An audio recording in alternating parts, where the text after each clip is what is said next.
Mas vamos trazer a Juliane aí, porque, coitada, ela está lá na Colômbia, de férias, e interrompeu Coitada, está de férias.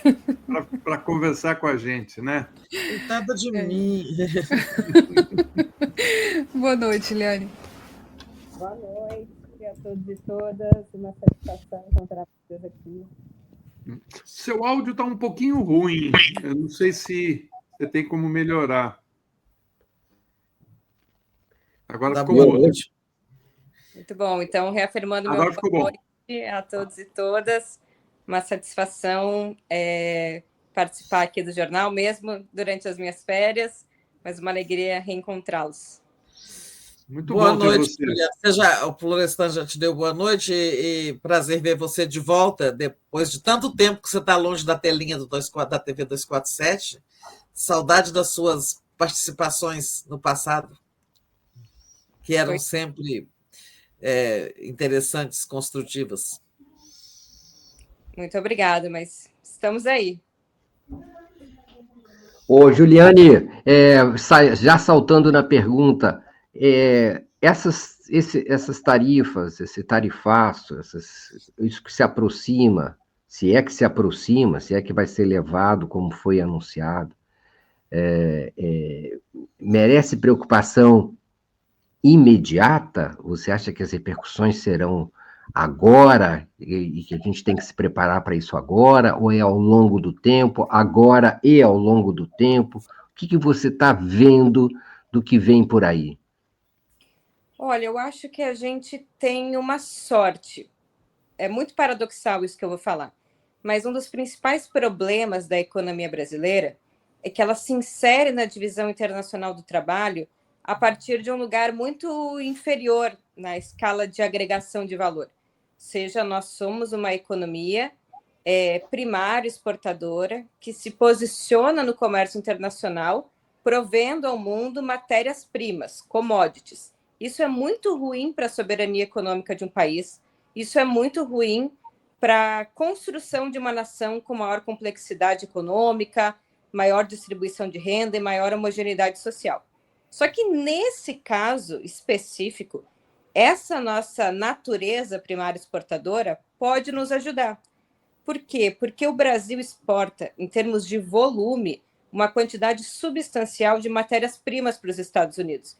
Ou seja, matérias-primas são produtos homogêneos, que têm capacidade de ser realocada para vários mercados consumidores. Então, eu diria que a gente não precisa se preocupar tanto, já que, pela via diplomática, pela via de abertura de novos mercados, é possível continuar escoando essa mercadoria. Mas, não só em termos de volume, mas em termos de agregação de valor, daquilo que é mais importante, mais complexo, a gente vai sim sofrer um baque. Porque, veja, o estado de São Paulo, que vocês estavam falando, o principal país absortor das mercadorias do estado de São Paulo é os Estados Unidos. E é justamente aquilo que a gente tem de maior complexidade, que é aqueles produtos, aqueles bens que são feitos direcionados para o mercado dos Estados Unidos. São peças de aeronaves, são máquinas, equipamentos, é a indústria calçadista que produz sob encomenda. Então, esse setor vai sofrer maior impacto. E o governo precisa estar preparado. Parece estranho, mas o governo precisa socorrer esses setores econômicos, porque deixar esses setores se prejudicarem com essas tarifas de 50% inclui um custo social muito maior do que o governo intervir e construir uma política pública de emergência, como foi o Pronamp no governo Bolsonaro, ou alguns outros programas de socorro, principalmente via crédito a essas empresas. Então, acho que sim, não é o pior dos mundos, a economia brasileira já passou por choques adversos maiores, mas isso vai afetar um setor importante da economia nacional, que é o setor de maior complexidade econômica, mas o governo, na minha avaliação, está fazendo bem, tanto ao negociar com os Estados Unidos, quanto a negociar a abertura de novos mercados e a pensar, através de uma comissão, políticas públicas que possam amortecer esses impactos na sociedade brasileira. Acho que você tem razão, e a minha expectativa, eu queria saber de você, é que o Brasil vai ampliar, né, os negócios com outros países. Os Estados Unidos têm sim um peso, mas ele não é tão desastroso como foi no passado, né? O Brasil hoje, por conta mesmo dos governos de esquerda, passou a ter relações com vários países, principalmente com os países dos BRICS, né? Mas no caso da empresa, da Embraer, o impacto é grande, né? Os jatos comerciais, por exemplo, 45% da produção vai para os Estados Unidos. E dos jatos executivos, 70% do que está sendo produzido também é para o mercado dos Estados Unidos, né? Então, assim, nós estamos falando de alguns bilhões. Não sei como é que o governo pode socorrer, por exemplo, o mercado da Embraer. O mercadante me disse na sexta-feira passada que o governo do Marrocos tinha assinado um contrato, mas acho que era para a compra de 4 ou 5 jatos, né, para recuperar o que foi perdido ali. Acho que o governo vai precisar ter um projeto mais forte. Nesse caso da indústria, o governo vai ter que procurar novos mercados, né? E talvez a Europa e países da Ásia seja o caminho melhor, você acha, nesse momento? Vai ter que procurar novos mercados, e tem mercados que a gente pode explorar. Pensando aonde o Brasil já tem desenvolvido proximidade diplomática, política, ainda há um grande mercado para ser explorado, por exemplo, na Índia, onde as relações comerciais Brasil e Índia são bastante tímidas ainda, na Rússia, outros países que agora integram o BRICS+. Eu acho que é possível cavar uma série de mercados consumidores nessas economias que são, de fato, as economias mais pujantes, né? Se não, obviamente, as maiores em termos de estoque de produção de riqueza, mas aquelas que têm as maiores taxas anuais de crescimento, então que se mostram como um mercado consumidor. Agora, no curto prazo, o governo vai precisar de um programa que garanta esses empregos, ou seja, amortecer esse impacto sobre a Embraer. Estamos falando de um setor, né, de alta tecnologia, que emprega uma mão de obra extremamente qualificada e que tem vários encadeamentos para o estado de São Paulo, né? Não é só a Embraer construir e exportar aeronaves, mas é toda uma indústria metalmecânica, metalúrgica, que se sustenta a partir das compras que a Embraer faz no mercado brasileiro, que vão precisar ter esses empregos preservados. Veja, são justamente os empregos mais qualificados, mais protegidos. Você acha que nesse caso, por exemplo, o próprio governo, os governos, né, estaduais e o governo federal poderiam fazer compras de jatos, tanto para as Forças Armadas como para polícias civil e militar, ou talvez até para as empresas que operam no Brasil, as comerciais, né, há um acordo com essas empresas comerciais no sentido de absorver, enfim, para o mercado interno? Acho que sim. Esse instrumento chamado compras públicas é um instrumento fundamental de desenvolvimento. E olha que curioso, no governo Bolsonaro, a gente quase que perdeu a prerrogativa de usar as compras públicas como um instrumento de desenvolvimento, de alavancagem de setores econômicos, ou mesmo de amortecimento de uma crise com essas características. Bolsonaro queria muito que o Brasil integrasse a OCDE, a organização, né, dos países, da comunidade dos países mais desenvolvidos. Se o Brasil entrasse na OCDE, uma das contrapartidas para fazer parte daquele bloco era justamente abrir mão das compras públicas. Então, sim, o governo atuar, por um lado, sobre o crédito, por outro lado, sobre a garantia de alguma isenção tributária e fiscal, sobre a contrapartida de manutenção de empregos, mas também atuar diretamente, ou seja, não só a partir das isenções, né, sejam tributárias, sejam creditícias, mas agir como um empresário, que é a função que, felizmente, ainda é possível no Estado brasileiro, que é a função da encomenda e das compras públicas, dinamizando um setor importante, né? E veja, o que o Ministério da Defesa teve de orçamento no último período é completamente compatível com a demanda e a compra de instrumentos, né, de aeronaves a partir das Forças Armadas. Inclusive, um dos dos requisitos, né, do orçamento e da demanda do Ministério da Defesa era justamente a equipagem e a readaptação das aeronaves brasileiras. Então, acho que esse é um caminho muito importante, espero que o governo adote ele, né, contribuindo para salvar um setor que tem tantos encadeamentos na sociedade brasileira. Tereza? Juliane, é claro que qualquer especulação, previsão sobre o que vem da Casa Branca, dos Estados Unidos, trumpista, é temerário, né? Não se pode fazer muita previsão por ali, mas queria sua avaliação sobre as janelas que se abriram hoje, indicando que a gente pode chegar ao dia 1º com alguma mitigação, digamos assim, do tamanho do desastre, né? Uma foi essa declaração do Trump de que produtos não cultivados por eles nos Estados Unidos poderão ter tarifa zero, né? E chegou a citar café, cacau. Isso. E manga. Né? Citou manga? Citou. Então essa é para nós, as nossas mangas de Petrolina. Então. Mas não citou, é claro, não citou o Brasil nem nada. A outra é uma declaração dele de que até sexta-feira ainda haverá negociações. E a gente tem aqui do lado do Brasil sinais de que, pela primeira vez, as conversas estão abrindo, né? As conversas do Alckmin com esse Lutnick, secretário de Comércio, estão se intensificando. Hoje eles voltaram a conversar.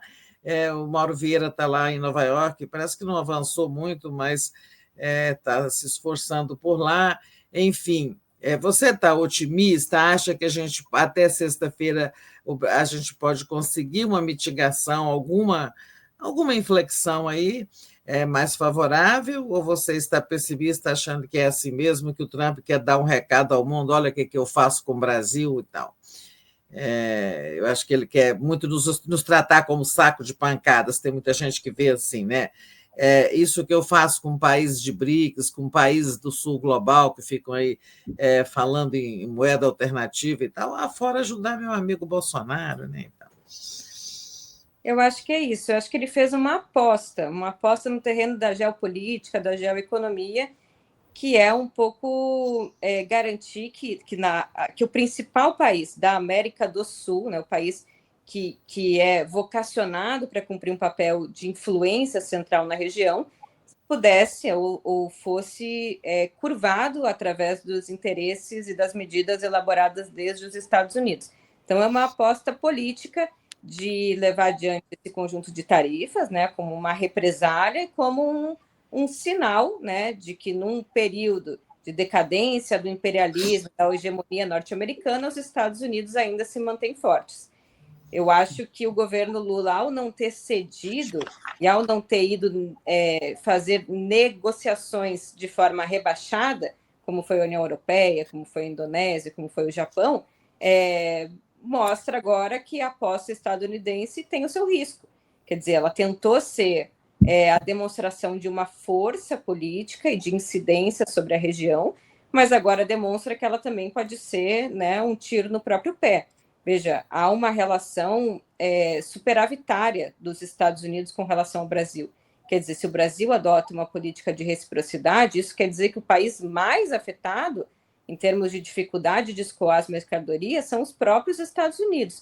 Então, eu acho que o governo Lula fez muito bem ao estabelecer uma mesa de negociação e fez muito bem em reafirmar a soberania brasileira, enfraquecendo, na minha avaliação, essa proposta inicial do Trump de elaboração de um pacote tarifário com uma sobretarifa de 50%. Então, eu acho que vai haver recuo, porque o Brasil não se curvou a essa alternativa e buscou elaborar medidas de compensação ou mesmo medidas de afirmação da soberania brasileira, e isso demonstrou que a gente não vai negociar da forma que os Estados Unidos identificaram no primeiro momento. Então, eu acho que sim, né? Pelo menos alimentos, é possível com as negociações brasileiras agora que a Embraer também fique de fora, que outros produtos que não têm concorrência, porque não são produzidos domesticamente nos Estados Unidos, ou seja, que não cumprem com o plano inicial, que é fazer a América grande outra vez, ou seja, levar para dentro do território americano os empregos perdidos, né? Estamos falando de bens primários, de bens não rivais que o Brasil produz. Então, eu estou otimista. Eu acho que o Brasil fez certo em, como o Lula falou, né, numa jogada de truco, pedir 6, né, e não negociar de cabeça baixa. E agora eu imagino que vai vir uma proposta alternativa do lado de lá e que essas tarifas não vão se sustentar, dada a instabilidade que isso deve gerar no mercado norte-americano. Miola? Juliane, boa noite. O mundo vai ser impactado, ainda não se sabe exatamente em que dimensão, não é, com essa guerra comercial e tarifária que os Estados Unidos estão perpetrando. Mas o Brasil também vai sofrer os seus impactos, ainda não sabemos quanto. A relação de comércio de importação de produtos brasileiros para os Estados Unidos não representa grandes coisas. Dos quase 3 trilhões, ou mais de 3 trilhões que os Estados Unidos importam, são 40 bi que vêm do Brasil. O Brasil afeta pouco, né, essa economia doméstica dos Estados Unidos. Agora, o conjunto do aumento de custos das importações para os Estados Unidos afetarão, sim, a economia dos Estados Unidos, né? O primeiro trimestre desse ano, eles tiveram já uma queda de 0,5% do PIB. Há uma expectativa de que o país tenha um desempenho econômico inferior ao que se projetava. Qual é a tua avaliação sobre o impacto dessas medidas, impacto econômico, inflacionário dos Estados Unidos e os seus desdobramentos políticos, inclusive para a governabilidade do Trump? Olha, eu acho que tem impactos em 2 dimensões. Uma de curto prazo, uma dimensão mais conjuntural, e uma de longo prazo, com um caráter mais estratégico. Eu acho que no curto prazo a economia norte-americana vai sofrer bastante com o efeito inflacionário do aumento dos preços, que deve ser, se não na sua integralidade, pelo menos em parte, absorvido para o preço do produto final. E nós estamos falando, no caso do Brasil e de alguns países, do encarecimento do preço dos alimentos, né? Quem acompanhou as eleições passadas nos Estados Unidos sabe que, a despeito de a economia norte-americana está relativamente bem em termos de taxa de desemprego, de crescimento econômico. Juliane, deixa eu te interromper rapidinho, porque a sua mão está tapando o microfone do celular. Ah, perdão. Pronto. E agora? Agora tá bom. Tá ótimo. O preço dos alimentos foi um elemento muito importante para o desgaste do governo Biden e para a perda de popularidade do governo Biden para a eleição do Trump. Ou seja, é muito perigoso uma aposta comercial que leva ao encarecimento dos produtos da cesta básica, em especial dos alimentos, que é onde a população sente mais os efeitos inflacionários.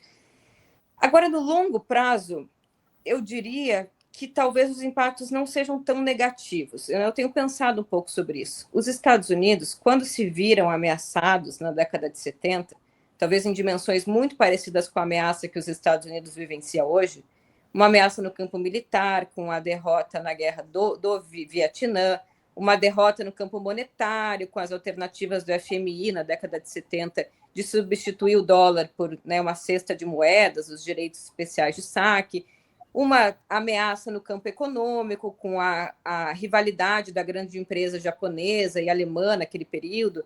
Então, veja, os Estados Unidos já passaram por um período de ameaça à sua hegemonia. E eles responderam aumentando, quadriplicando praticamente a sua taxa básica de juros. Para quem não está muito familiarizado, em 79, os Estados Unidos triplicou, quase quadruplicou a taxa básica de juros para reafirmar o dólar como a moeda de reserva do mundo. Isso logrou aos Estados Unidos um efeito profundamente recessivo. Ou seja, teve recessão, teve desemprego, teve queda no crescimento econômico. E ainda assim foi uma medida que hoje, olhando em retrospecto, foi acertada para que os Estados Unidos reafirmassem a sua hegemonia. Ou seja, a gente está olhando agora as medidas tarifárias do governo Trump e pensando, nossa, ele parece meio maluco, Claro que isso vai gerar inflação, claro que isso vai gerar queda de popularidade, queda do crescimento econômico e pode comprometer a sua eleição. Acontece que os Estados Unidos pensam com um olho no curto prazo e com um olho no longo prazo. Então, é possível, essa é a minha hipótese, é possível que os Estados Unidos absorvam esses efeitos recessivos. Pode ser que isso queira dizer o comprometimento de um próximo mandato do presidente Trump, mas no longo prazo pode ser que isso seja fundamental para contornar a crise que passa os Estados Unidos. Nesse caso, republicanos e democratas têm o mesmo projeto, né, nacional de desenvolvimento estadunidense, que é o projeto imperialista. Então, tudo bem, eventualmente, sacrificar o mandato de um republicano, se isso significa que no futuro a indústria volta aos Estados Unidos, os melhores empregos voltam aos Estados Unidos e a economia americana passa a ser, mais uma vez, o lastro da sua própria moeda. Então, eu tenho pensado que, assim, se a gente olha só essas medidas, parece que a gente está lidando com um governo de malucos que não tem dimensão, né, dos impactos que isso vai ter na conjuntura no curto prazo. Mas pensando no longo prazo, né, numa governabilidade em que, com as regras do jogo, a China estava tendo um crescimento exorbitante, é preciso uma mudança.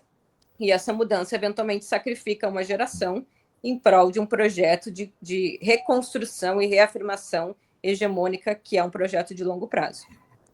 Mário, agora se eu entendi bem, a tua hipótese é que o Trump não é a causa da crise, ele é uma alternativa do establishment para a crise de hegemonia dos Estados Unidos, é isso? Exato, e que ele pode ser substituído. Tudo bem que o governo dele pode eventualmente não dar certo, porque as tarifas... Não, ele nem tem reeleição, ele não concorda. Então, tudo bem, ele pode ser sacrificado.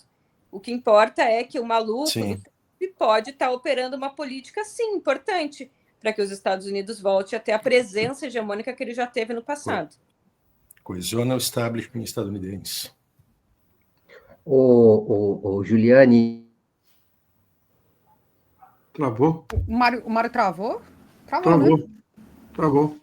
Ô, Mário, bom, Travou. Vamos ver se ele volta. Você tem alguma questão para...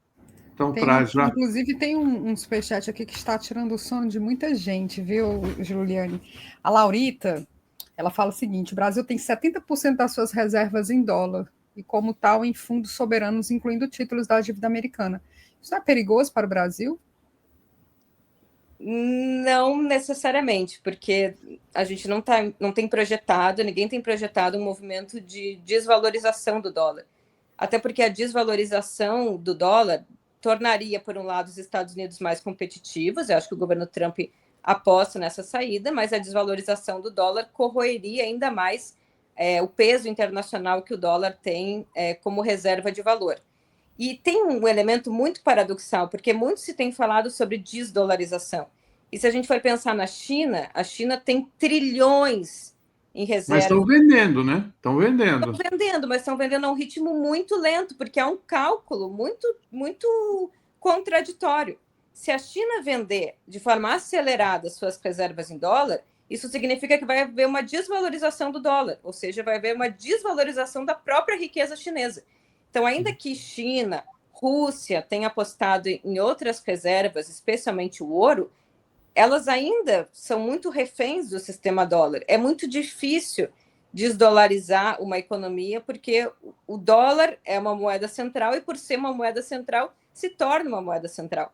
Né? É um movimento de retroalimentação. E substituir o dólar envolve também uma disposição da China, por exemplo, que seria a principal economia, de abertura do seu mercado financeiro, né, de prover liquidez ao mundo, de abertura da conta de capitais. Então, é um cálculo muito difícil, que, na minha avaliação, a China não está disposta a assumir, a Rússia é muito mais vanguarda nesse período, e que deve também nos preocupar, porque a gente não quer substituir o dólar pelo renminbi, por exemplo, mas substituir o dólar por uma cesta de moedas, em especial se for relacionada às commodities, né, que são as grandes mercadorias produzidas pelo sul global.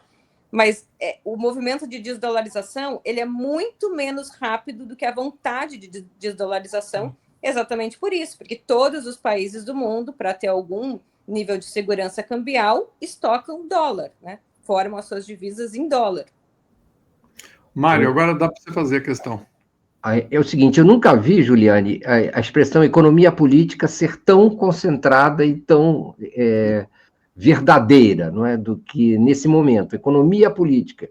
Se aconteceu o que você está falando em relação às negociações do Brasil, que você disse que era possível, você traçou um cenário menos maligno do que aquilo que se previa até agora, será, eu acho, primeiro, provavelmente, o abandono dos Bolsonaro pelo governo Trump, que é parecia uma cláusula pétrea ali daquela carta de anúncio das tarifas. Então, isso seria uma quebra importantíssima. E segundo, quer dizer, por todo o conjunto da obra, se isso for nessa maneira benigna, uma enorme vitória do presidente Lula e do Brasil, considerado os riscos existentes no momento atual. Você não considera que isso está em jogo e complica uma decisão tão, vamos dizer assim, favorável ao nosso país? Eu acho que os Estados Unidos, ainda que agora, né, pareçam estar operando em causa da família Bolsonaro, os Estados Unidos pensam primeiro nos Estados Unidos, segundo nos Estados Unidos, terceiro nos Estados Unidos. Então, eu não acho que o governo Trump teria qualquer constrangimento de revisar suas tarifas, eventualmente de cancelar as tarifas em função do que isso representaria para a família Bolsonaro. Agora, com certeza, isso significa uma nova contradição, né, no seio dos bolsonaristas que nos interessa muito. Eu estava muito pessimista alguns meses atrás e eu acho que agora o Trump pode estar sendo um excelente cabo eleitoral, né, do próximo governo Lula, tanto porque mobiliza, né, um sentimento nacional que é muito importante na periferia capitalista, quanto, por outro lado, coloca uma alcunha, né, e divide os nossos inimigos. Já dividiu com o governo Tarcísio, que precisa, por um lado, acenar para os bolsonaristas, né, porque é a sua base de sustentação, principalmente com maior coesão ideológica, mas precisa, por outro lado, sinalizar para as condições materiais e objetivas do grande empresariado paulista, que vai ser um dos principais vitimados pelas tarifas. E agora inclui provavelmente uma nova contradição, que é a contradição, né, entre a aceitação e a adesão no guarda-chuva dos bolsonaristas e possivelmente, na minha avaliação, que eu tenho, né, identificado ou apostado no próximo período, que seria talvez um sentimento de traição, um sentimento de falta de coragem suficiente para levar adiante um processo de sanção ou de represália econômica a um país não democrático, não perfeitamente alinhado ao que os Estados Unidos apregoa como democrático. Eu acho que essas contradições, mais do que o que isso significa para a esquerda, para os progressistas reabraçarem a bandeira nacional, que é muito importante, mais do que isso, eu acho que as contradições, as fissuras e as tensões do lado de lá nos interessam muito mais. E eu acho que, sim, com certeza, a família Bolsonaro vai ser a mais enfraquecida desse processo e a direita brasileira bate cabeça, né? Entre, por um lado, o discurso nacionalista e, por outro lado, uma prática profundamente antinacional. Sou agnóstico, mas estou aqui. Deus te ouça. Eu queria saber de você o seguinte: como é que fica a questão das ações nas bolsas de valores se essa taxação persistir, né? Porque provavelmente algumas empresas brasileiras poderão perder num primeiro momento, né? E outra coisa é em relação aos juros no Brasil, a Selic. Qual você acha que vai ser a decisão do Copom a partir de agora? Cai a taxa de juros ou eles vão manter no mesmo patamar? Eu acho que as bolsas são impactadas tanto pelas empresas, né, que existem acionistas que são exportadoras, essas principalmente, mas todas as empresas, né, que têm ações negociadas em bolsas de valores, ou a maioria delas, sobretudo aqui as que produzem mercadorias, elas têm em elementos importados um dos seus principais componentes produtivos.